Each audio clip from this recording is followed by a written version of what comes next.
Alright, welcome back to Honored Madman. I hope everybody's doing well. Sorry about that brief hiatus. I actually broke my finger and sort of actually did slow me down in my video making process, but we are back now. We're going to be talking about a game I have not covered yet on this channel because it sort of just came out. Tainted Grail, The Fall of Avalon. Now, I'm really enjoying this game. It is, to me, best described as a sort of combination of Witcher 3 and Oblivion. That's what it reminds me of the most, at least. Those two games specifically combined, or at least the feeling that both of those games gave me when I first played them. So let's get right into it. One of the many things this game does really well is the freedom of choice. A lot of things are accounted for. Like, for example, if you want to kill Caradoc at the beginning of the game, you totally can. He's the guy who busts you out of jail. And it doesn't affect the plot. You get a couple acknowledgments, but the plot moves on. It keeps on rolling. Now, that being said, I'm sure it is possible to lock yourself out of the main quest and stuff like that. Various games have that function.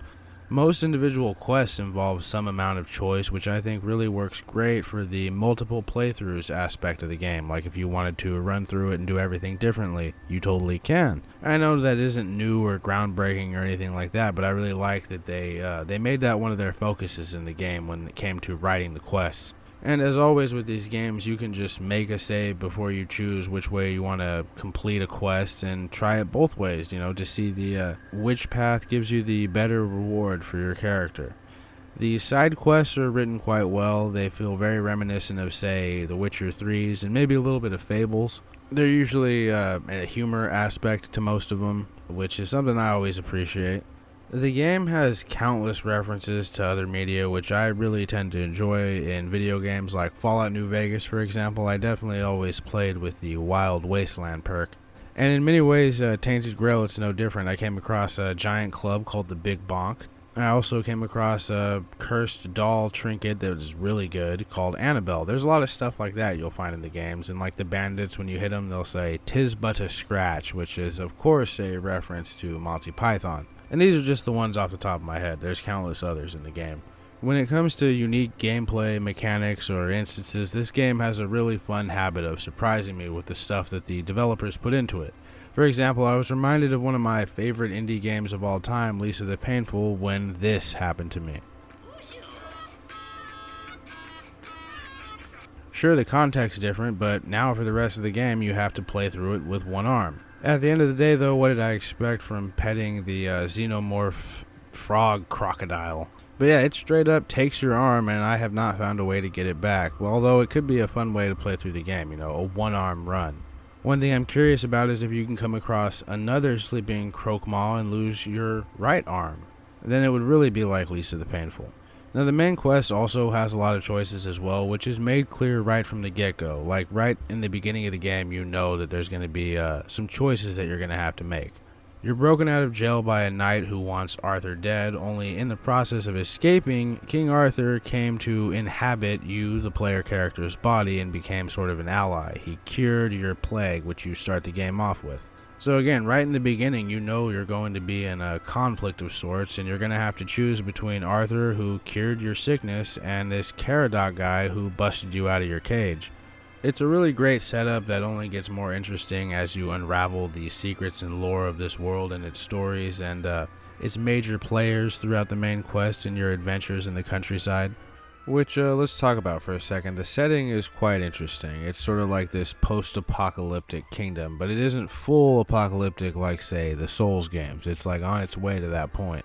There's a corruptive essence, a fog, that's sort of infecting or affecting the land. Or maybe it's natural to the land and the people are what's the foreign body. But as is the nature of the setting, you won't find too many settlements besides the main ones you come across in the game. There's not really many small ones. Instead, there's countless ruined ones filled with various groups of bandits and outlaw peasants, who I assume get by killing any travelers and robbing them and perhaps attacking the few remaining settlements that are fortified, which probably goes either way for them. Now, there is of course a reason that so many peasants have thrown in their lots with the bandits, and mainly it's because they don't want to end up as refugees within the one settlement in the south that's actually safe, the Horns. The other and probably more common reason is that they can't return home. They can't return to their families or their settlements because they've had their faces branded by one of the bandit warlords. The bandit does this to show the world that these people are now a part of their gang. They belong to the warlord. The people are then shunned by their own society and forced into no other possible alternative than to serve as bandits under the very warlord who branded them. And this is where they continue to eke out a pathetic existence when the game starts, only to be killed by main characters like us for their valuable skin. There's an economy to the bandit problem in the south, which is the first zone you get to explore, and it's quite big. Once you go to Zone 2, it's mostly all Camelot deserters in better gear, and it's their scalps you'll be collecting as opposed to their branded skin. It really is like a functional economy for those who just want to kill bandits all day, since the respawns are relatively frequent and common, plus you can sell the drops too. It's very lucrative. I think they got pretty creative when it comes to their monster and enemy designs. I mean, obviously there's usual stuff you might see in a fantasy RPG like goblins, wolves, trolls, ogres, drowners like The Witcher, zombies, etc. You get what I mean. A lot of the classic fantasy creatures you'd be familiar with, but with their own little spin on them. There's also several original enemies that I really enjoy the design and mechanics of. I already mentioned the arm biter, who's got this aliens style second mouth. He'll take your arm and make dual wielding an impossibility. The design of the floor dwellers is really good too, and this creature you find dead in a cave, I can't remember what it was called. There's a pretty diverse cast of enemies, be it monster or human. One thing I really appreciate about this game's world is that there's a lot of subtle, not in-your-face world building that feels very Soul-style in how you go about discovering it. You know, like a lot of the times the breadcrumbs are given, but it wants you to come to the conclusion on your own. For example, there's these little monsters called Grindylows, little diminutive goblin-like creatures who swing hammers and carry dolls. I'd say they're somewhat reminiscent of Hobbs from the Fable games, who they share a similar origin with, but it's not beaten over your head. The Grindylows were kids who were afflicted by the weirdness who the good druid tried to cure in his cave. You find a bunch of little dolls everywhere there, and every single Grindylow carries a doll. And there's several other examples like this for the world building, especially when it comes to enemies. This is just one of many. I really enjoy the combat as well. I think it's a bit of a mix between like the Bethesda / Obsidian style and Kingdom Come Deliverance's combat, with the patented Dark Souls roll thrown in for good measure. And it works pretty good. I enjoy it. It's a bit clunky or whatever, but it's no more clunky than like Skyrim or Oblivion's combat. And it feels like it has like a weight to it. Like when I smack a dude in the skull with a hatchet, it feels like, I don't know, it feels like it actually has weight. It doesn't feel floaty like how Oblivion, the original Oblivion games could occasionally feel.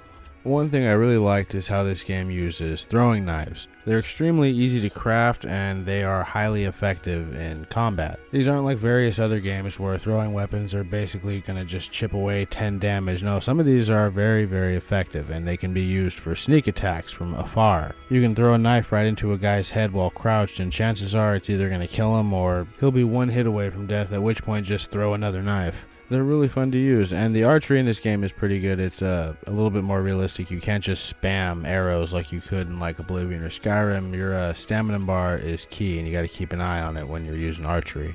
It's really easy to get the hang of this combat, and it feels really satisfying once you get good to roll in and out. I haven't used shields yet. I've mainly just been relying on the roll to avoid hits, and it works really well. But once you get into the loop of it becomes very satisfying to run through a whole bunch of enemies and loot them all, sell their stuff, and, continue the grind. All while, completing quests and getting really cool rewards. So yeah, the combat's got weight, and the magic is pretty cool too. For example, there's a spell that you could use to turn a guy into cheese after completing a little side quest and discovering an ancient chef who's sort of just been buried in this cell for hundreds of years. Or is it like 100 years? He's been under there for a while and he's like undead because of weirdness. Let's see, sneak damage is definitely a thing and it works exactly like you think it would. It works like how it does in the Bethesda games. And there's whole skill trees and perks that can increase the damage and the specific weapons, like, bow damage for sneak and dagger damage for sneak. The classic stuff you'd see in a game like this. I mean, honestly, the skill trees are extensive, or the perk trees, or whatever it is, I guess you could call them. And each attribute has one, and usually there's 3 or 4 different little trees you can build up in each attribute.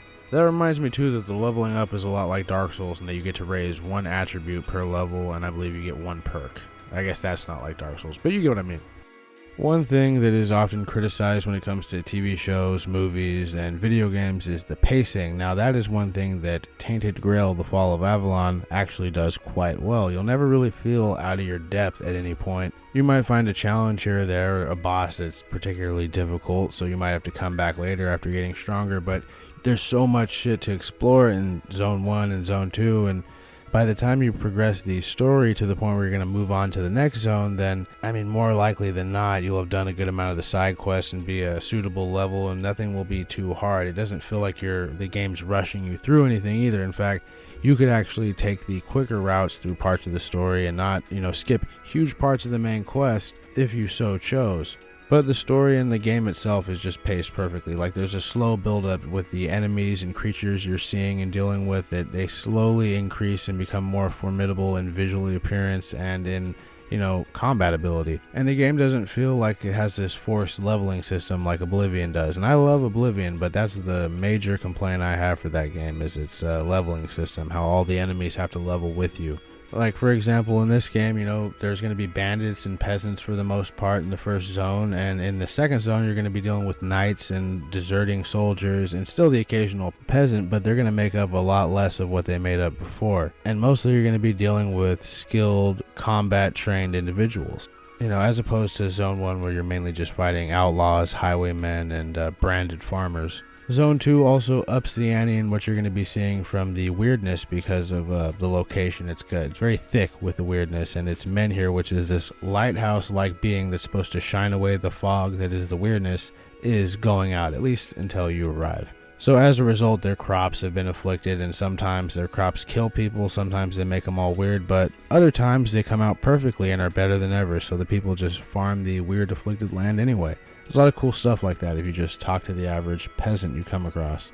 But it really does feel like the challenges of this game build naturally and get more, difficult as your character become more skilled and powerful. And it's a really nice balance that is not often seen in gaming, because you can often become really overpowered, and I'm sure that is possible in this game. But it's just something that's nice to see, and it's something I've seen before in an indie game, one that I can't sing the praises of enough. Outward, one of my favorite games of all time, which I still need to do a video on. It's just one thing these games do really well. The overworld in general of this game feels very alive. Like, there's enemy camps and forts. At night the weirdness comes out and enemies get possessed by it. They get stronger. It causes stuff like the mistlings and the word ghosts and creatures to appear at night. The mistlings in particular, they sort of remind me of running from the black smoke in Lost, in the TV show Lost. This black smoke would chase people across the island, and that's kind of what it's like running from mistlings. Now, there's even incentive to fight these more powerful night creatures because they drop cobwebs and mystery items that you need cobwebs to essentially unveil or unlock. You also use the webs to burn in a campfire at night to use the full features of it and to sleep safely in the weird night. The other features include like leveling up, alchemy, cooking, stuff like that, unveiling these mystery items. But you always need cobwebs. They keep you safe when the night is weird, and they unlock these really valuable mystery items. The night aspect took a little bit of getting used to, but I now really appreciate it. Yeah, the night is weird and full of treasures. Seriously though, it might be the more dangerous time to go out and wander around in the open world, but it's so rewarding. Plus you get to see a lot of nutty shit, like the ghosts and the different types of weird monsters that come out of the fog.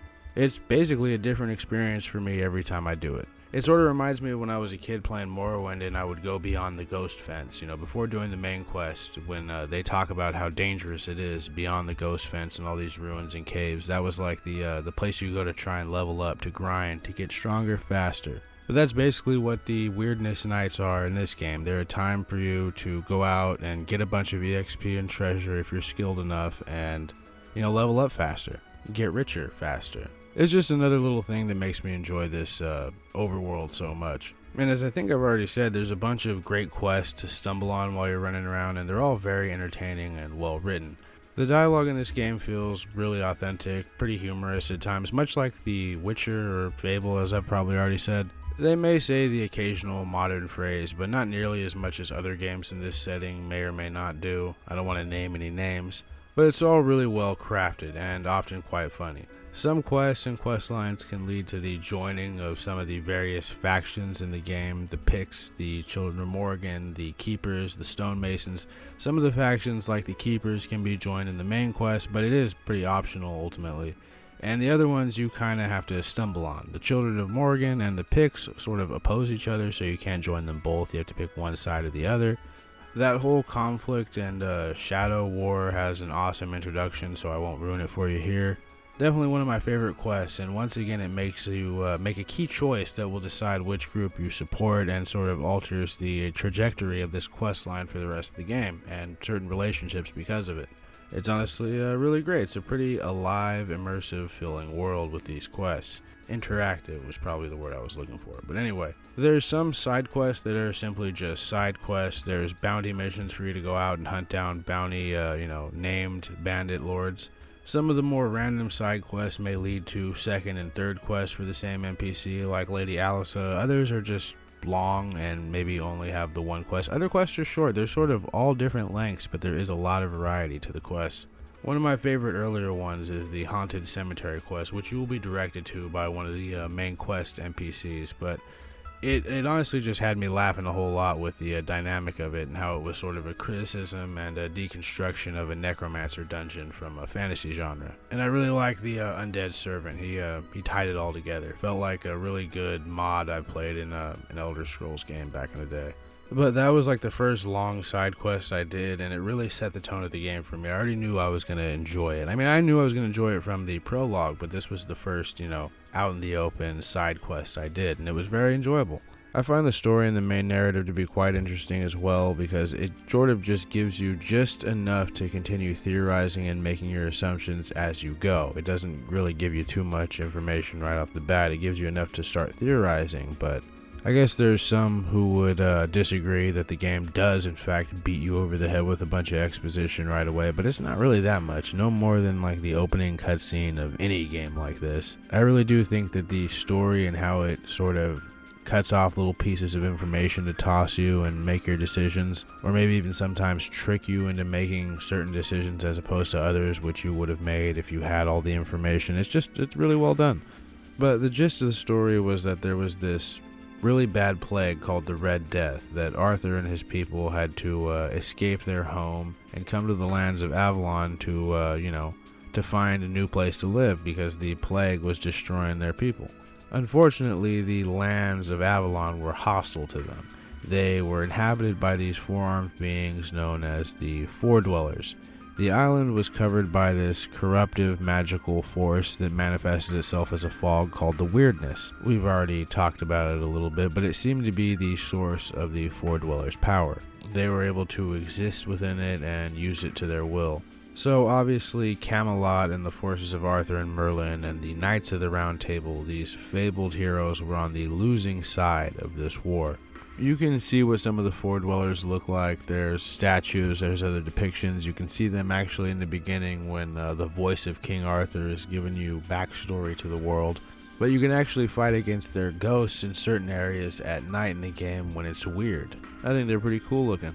Now, through dark means, Arthur and his people managed to prevail and eradicate the Four Dwellers, and you find out just how dark those means were throughout the main quest, and as you go through the story and unlock memories, you start to see both Arthur and Caradoc's opposing perspectives on the actions that were taken, and, both sides of the story, you start to see where they're coming from.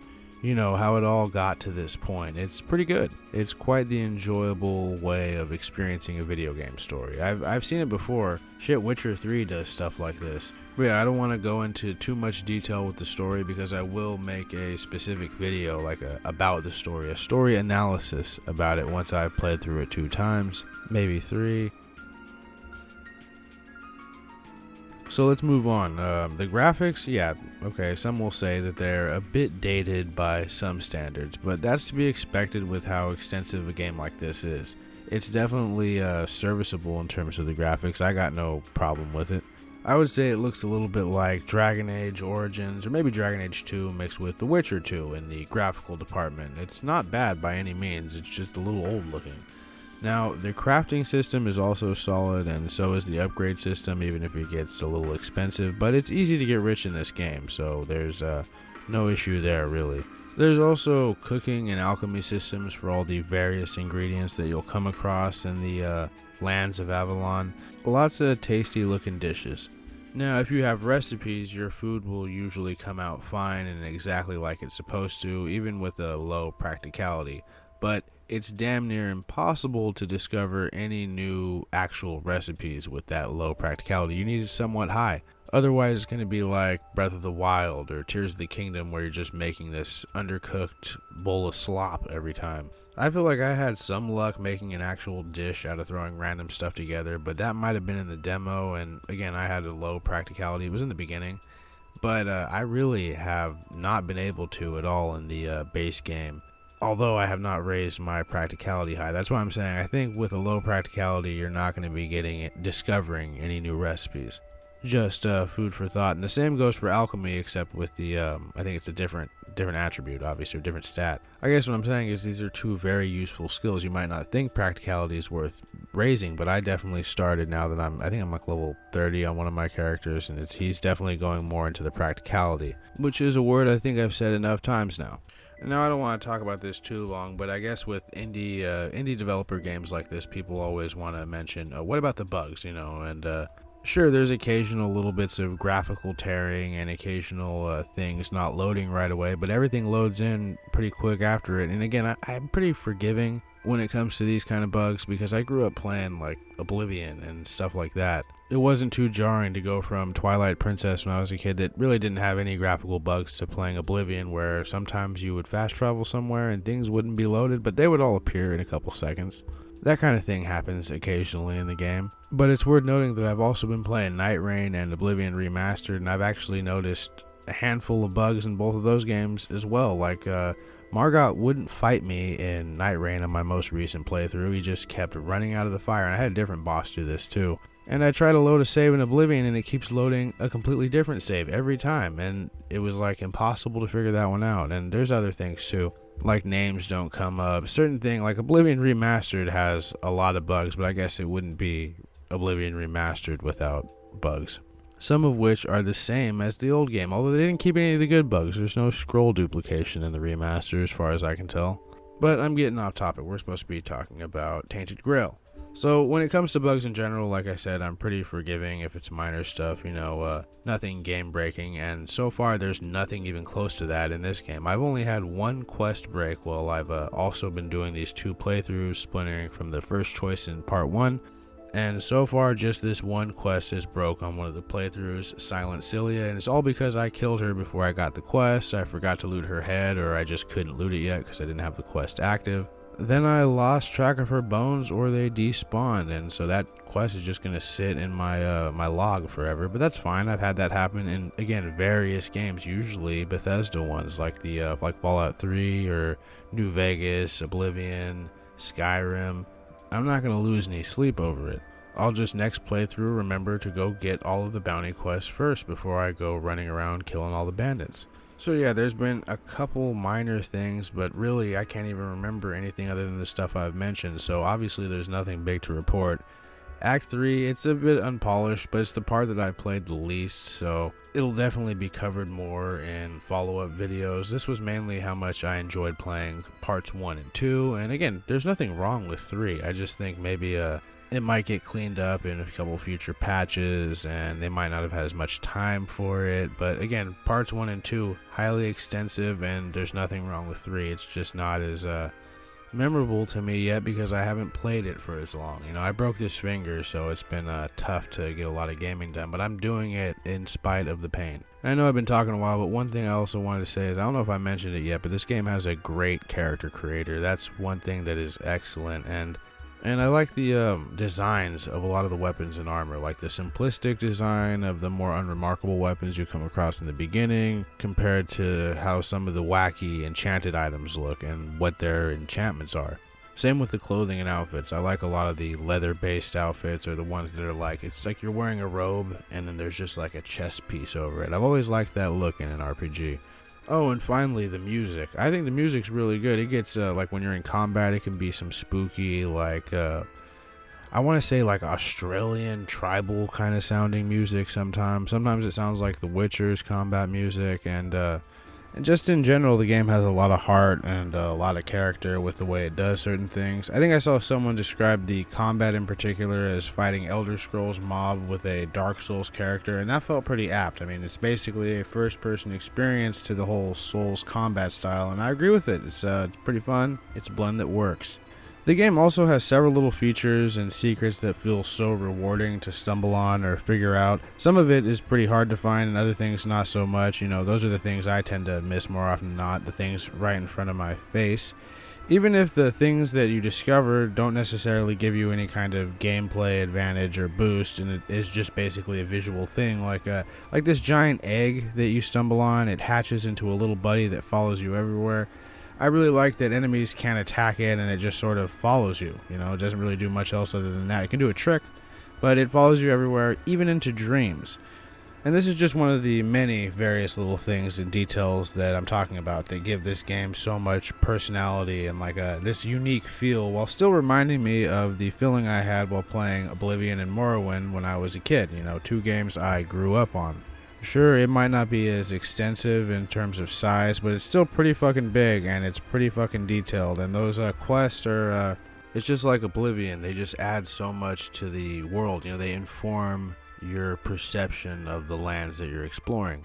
I really can't get over how much this game really does feel like Oblivion 2, but with Witcher aspects. I can't. It's I probably oversaid it, but it's something that this game does really well. It nails the feel perfectly. But you get what I mean. This game's a lot of fun. It's so enjoyable to explore and fight shit and just discover new things once again. It's a worthy addition to this genre, and it expands on a lot of things in meaningful ways. A lot of the tropes of the genre, a lot of the trappings.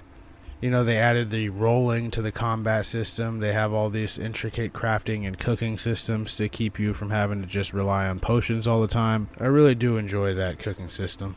That's honestly a big part of why I enjoy this game so much, is it truly feels like an evolution of the games I had nostalgia for, and it's adding quite a bit to the formula at the same time.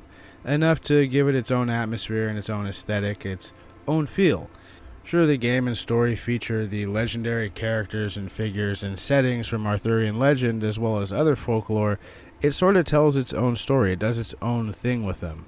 This game can be pretty fucking hilarious at times too, like when you do the Cromlech quest in the first zone. There's this Deadwood style doctor who wants to learn about the druids and all of their secrets, their alchemical recipes. He also, I think, wanted to become a druid. He had this little, like Sam or Maester Luwin in Game of Thrones. But you go down there and stumble on an ancient prank from two Force Ghost druid lads. It's pretty great. They're just kind of fucking with you the entire time. Sure, there's like a darker mystery and story to why this Cromlech is the way it is, but this little part of it really had me rolling. And not even necessarily because their jokes were funny or anything, but it's just the idea of this sort of druid-style prank reminded me of the grim adventures of Billy and Mandy. It also kind of reminds me of a bit of Fable 1 and 2 as well. This game has a great habit of surprising me constantly with all these little details and occasional references to other things stuck inside of it. And it does it in a way where it all feels natural. It's not just having references for the sake of it. They all feel earned, really. Like they make sense being here.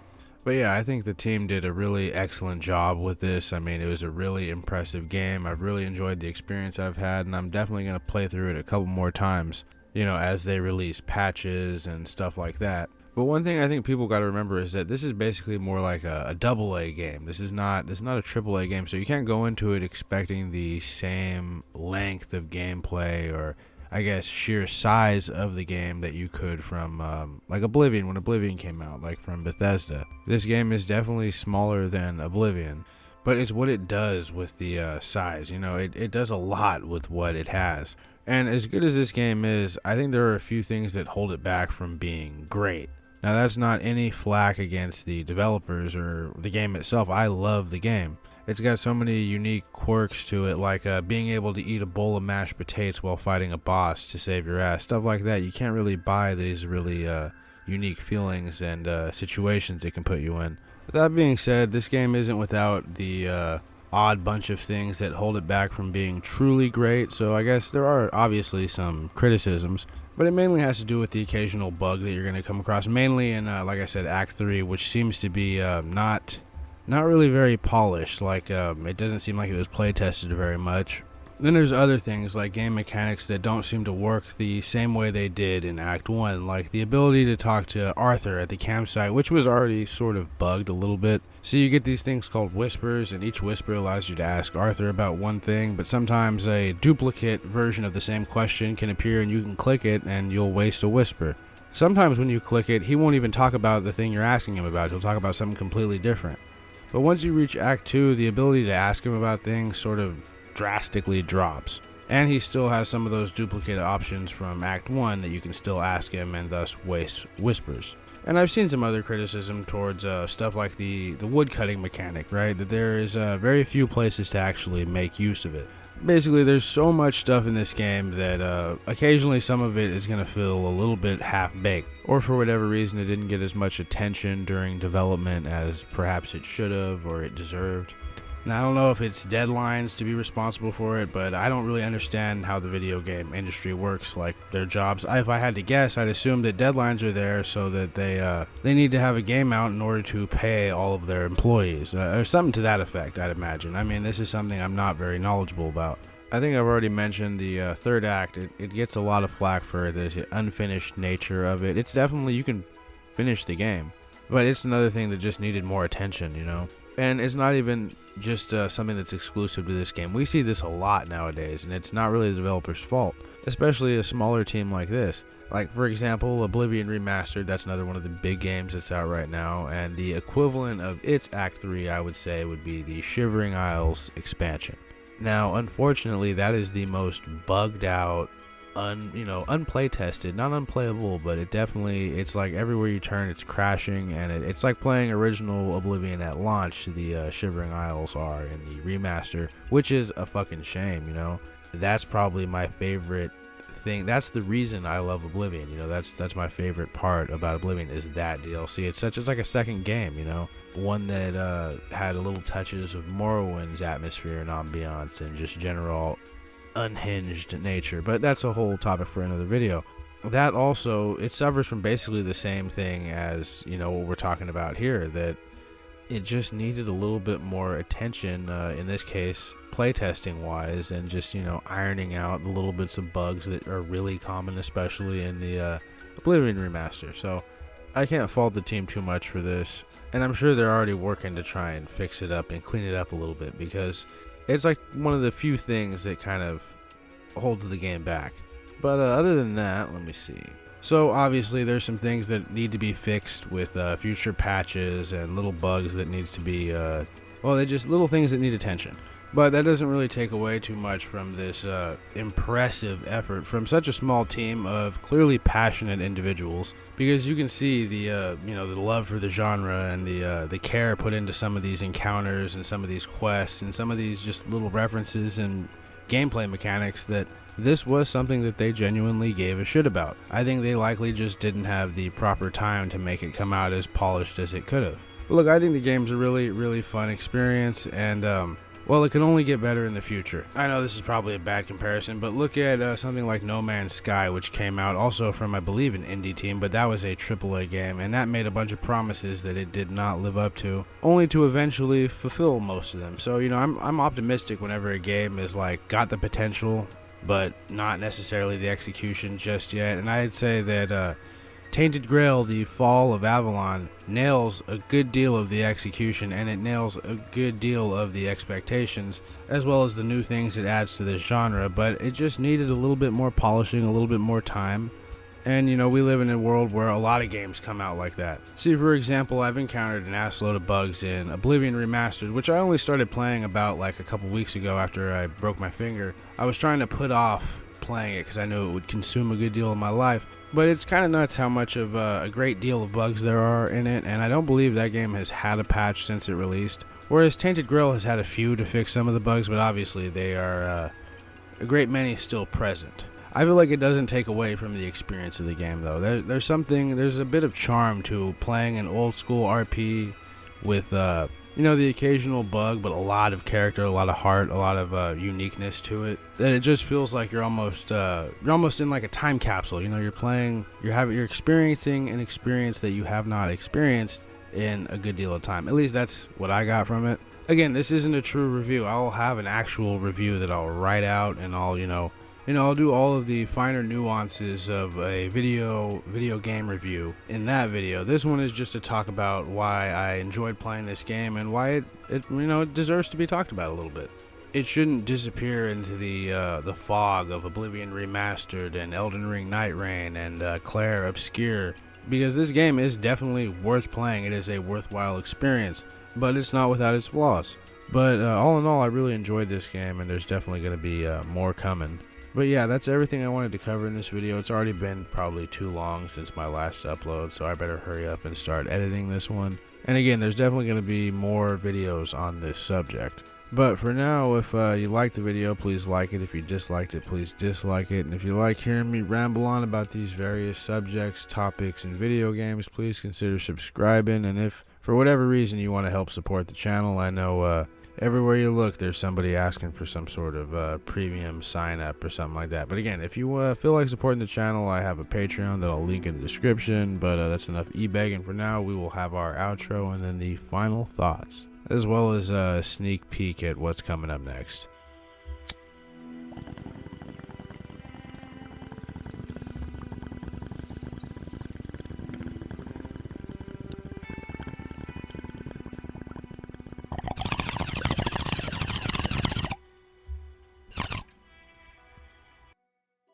So the main purpose of this video was just to let people know how this video game is, what's up with it, what are its mechanics, what's its story like. I didn't want to spoil too much, and I hope I managed to paint at least a pretty fair picture, a good picture of the game. Like I said, obviously it's not perfect, but I think it was a admirable effort on the developer's part, and hopefully this video did that justice. Now, I know I was gone for like a month, and I will partially blame that on my finger. I'll say it's a pain in the ass to use my mouse and edit a video with a broken finger. It really actually is. And I honestly didn't think it would be. I thought it would be, it wouldn't hinder me at all.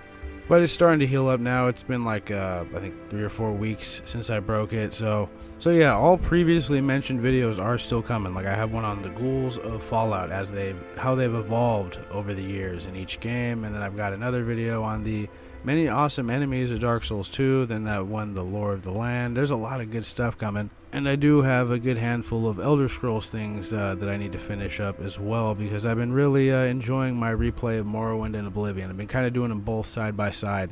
And there's been a lot of stuff that's inspired me for video ideas, so hopefully I could just crank some of those out. We could get the output back to what it used to be. Hopefully no more gaps like this. I appreciate everybody's patience.